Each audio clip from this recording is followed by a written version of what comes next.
নারী সংস্কার কমিশন গঠন করা হয়েছে। সেই নারী সংস্কার কমিশন কর্তৃক একটা সুপারিশমালা বা প্রতিবেদন দাখিল করা হয়েছিল। মাননীয় প্রধান উপদেষ্টা, বাংলাদেশ সরকারের মাননীয় প্রধান উপদেষ্টার বলিষ্ঠ নেতৃত্বে সরকার এগিয়ে যাচ্ছে। সরকারের অনেকগুলা ভালো কাজের মধ্যে একটা কাজ ছিল নারী সংস্কার কমিশনের কাজ।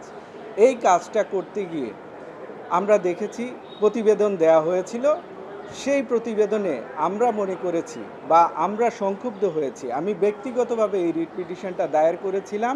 কিছু কিছু সুপারিশ ছিল অন্তর্বর্তীকালীন সরকার বাস্তবায়ন করবে বা করণীয় হিসাবে।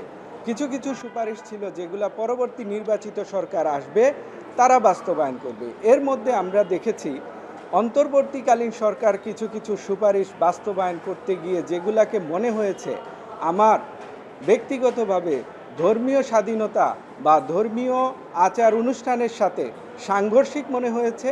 ওয়ালটন টেলিভিশন মাত্র 25,490 টাকায় পাচ্ছেন গুগল টিভি। যেমন সেখানে বলা হয়েছে নারীদের সম্পত্তি বা উত্তরাধিকারের ক্ষেত্রে সমান অধিকার দেয়া হোক, কিন্তু মুসলিম আইনে রয়েছে যে নারীদেরকে যেভাবে সম্পত্তি দেয়া রয়েছে সেটা নিয়ে আমরা কোনো কোয়েশ্চেন করতে পারবো না, যেহেতু কোরআনের তার বর্ণনা দেওয়া আছে নারীরা কীভাবে সম্পত্তি পাবেন। এই ইস্যুগুলা নিয়ে এর মতো করে আরও কিছু ইস্যু ছিল যেগুলাকে আমরা মনে করেছি ধর্মীয় স্বাধীনতার সাথে সাংঘর্ষিক এবং সংবিধানের মৌলিক অধিকারের সাথে কিছু কিছু বিষয় সাংঘর্ষিক রয়েছে। সেই বিষয়গুলোকে আমরা চ্যালেঞ্জ করে এই রিট পিটিশনটা দায়ের করেছিলাম। আপনারা জানেন গত 19 তারিখে এই রিট পিটিশনের মোশন হিয়ারিং হয়েছে এবং আজ এই রিট পিটিশন 26 তারিখে মোশন হিয়ারিংয়ের যে শুনানিটা হয়েছে সেটার আদেশ প্রদানের জন্য আজকে দিন ধার্য ছিল। আমরা কোর্টে আজকে ছিলাম।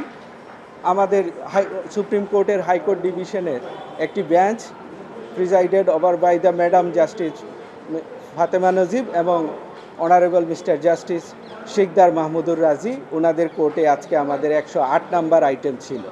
আমরা আজকে মামলাটা অ্যাটেন্ড করেছিলাম। আদালত আমাদের এই রিট পিটিশনটি একটি অবজারভেশন দিয়ে সামারিলি রিজেক্ট করেছেন এবং সেই অবজারভেশনে আমরা আশা করছি সেই অবজারভেশনটি আগামী 2 থেকে 4 দিনের মধ্যে আমরা পাবো। আদালতে আমরা জিজ্ঞেস করেছিলাম যে এই অর্ডারটা আমরা কবে পেতে পারি। আদালত বলেছেন যেহেতু এই রিট পিটিশনটা সামারিলি রিজেক্ট হবে সেহেতু এটাতে আমরা অবজারভেশন দিব। আমি আদালতে সাবমিশন করেছিলাম যে এই অর্ডারটা যদি সামারিলি রিজেক্ট হয় তাহলে আমাদের অ্যাপিলেট ডিভিশনে যাওয়া ছাড়া গতি থাকবে না। তখন আদালত বলেছিলেন যে আমরা এটাতে একটা অবজারভেশন থাকবে, আপনাদের আদালতের দরজা খোলা থাকবে, আদালতের এই দরজা বন্ধ হবে না যদি দেখা যায় যে এই বিষয়গুলো নিয়ে আপনারা রিট পিটিশন এনেছেন এই বিষয়ের উপরে বর্তমান অন্তর্বর্তীকালীন সরকার যদি এরকম কোনো সুপারিশ বাস্তবায়ন করতে যায় এবং সেই সুপারিশগুলো যদি দেখা যায় আমাদের মৌলিক অধিকারের সাথে সাংঘর্ষিক হতে যাচ্ছে বা আমাদের ধর্মীয় অনুভূতিতে আঘাত হানে, এরকম যদি কোনো বিষয় এসে থাকে তাহলে কিন্তু আমাদের এই কোর্টেই ডোর খোলা থাকবে, আমরা যে কোনো সময় আসতে পারবো। এখন আমাদের অপেক্ষার পালা থাকবে যদি দেখা যায় অন্তর্বর্তীকালীন সরকার এমন কোনো সুপারিশ বাস্তবায়ন করতে গিয়ে উদ্যোগ গ্রহণ করেছেন বা বাস্তবায়ন করে ফেলছেন বা করে ফেলেছেন, এরকম যদি কোনো আমাদের কাছে নজরে আসে তাহলে সেই বিষয়গুলো নিয়ে আমাদের যেহেতু এই আদালতে ডোর ওপেন আছে, আমরা আবার রিট পিটিশন নিয়ে হাজির হতে পারবো। আদালত আমাদেরকে বলেছেন যদি এরকম কিছু আপনারা দেখেন বা হয় তাহলে আপনাদের জন্য এই আদালতের ডোর ওপেন থাকবে। শুধু আপনাদের জন্য না, সকলের জন্য এই আদালতের ডোর ওপেন থাকবে। এই অবজারভেশন দিয়ে আদালত আমাদের রিট পিটিশনটি সামারিলি রিজেক্ট করেছেন এবং আমরা আদেশটি পাওয়ার পরে আপনাদেরকে আপডেট জানাতে পারবো যে সেই আদেশে কি কি অবজারভেশন আছে। সেই অবজারভেশনগুলো পেলে আমরা আরও বেশি সুনির্দিষ্টভাবে আপনাদেরকে ইনফর্ম করতে পারবো।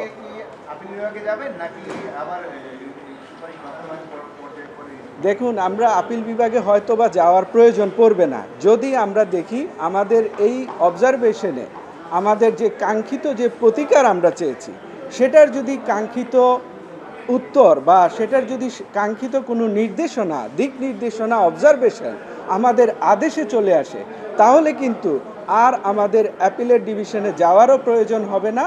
আমরা এই আদেশেই সন্তুষ্ট। যদি আমরা সেই আদেশটা পেয়ে যাই, আগামী 2 থেকে 4 দিনের মধ্যে আমরা পুরা অবজারভেশন সহ এই রিট পিটিশনের অর্ডারটি পাবো। সেই অর্ডারটি পাওয়ার পর আমরা আশা করি আপনাদেরকে আপডেট করতে পারবো। আপনারা এই যে কমিশন করার ফলে এবং কোর্টের আদেশের ফলে কি এটা এই যে সংস্কার কমিশনের যে রিপোর্টটা সেটা এক ধরনের বৈধতা পেল কিনা, যেহেতু হাইকোর্ট বৈধতা পায় না? দেখুন, এটা বৈধতার বিষয় না, বৈধতা পাওয়া বা না পাওয়ার বিষয় না। বৈধতা পাওয়া না পাওয়ার বিষয়টা আসবে তখন যেগুলা অন্তর্বর্তীকালীন সরকারকে বাস্তবায়নের জন্য তারা করণীয় হিসাবে দেখিয়েছেন। যদি দেখা যায় তারা সেটা করণীয় হিসাবে উদ্যোগ নিয়ে কাজ করে ফেলতেছেন, ইমপ্লিমেন্টেশনে যাচ্ছেন, এবং সেটা করার পর কিন্তু বৈধতা বা অবৈধতার বিষয়টা আমরা নিয়ে আসার পর যদি আদালত কোনো আদেশ দেন, তাহলে সেটার বৈধতা এবং অবৈধতার প্রশ্ন আসবে।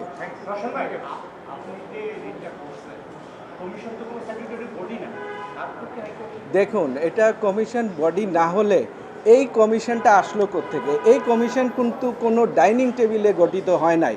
এই কমিশনটা হচ্ছে in connection with the affairs of the Republic of Bangladesh.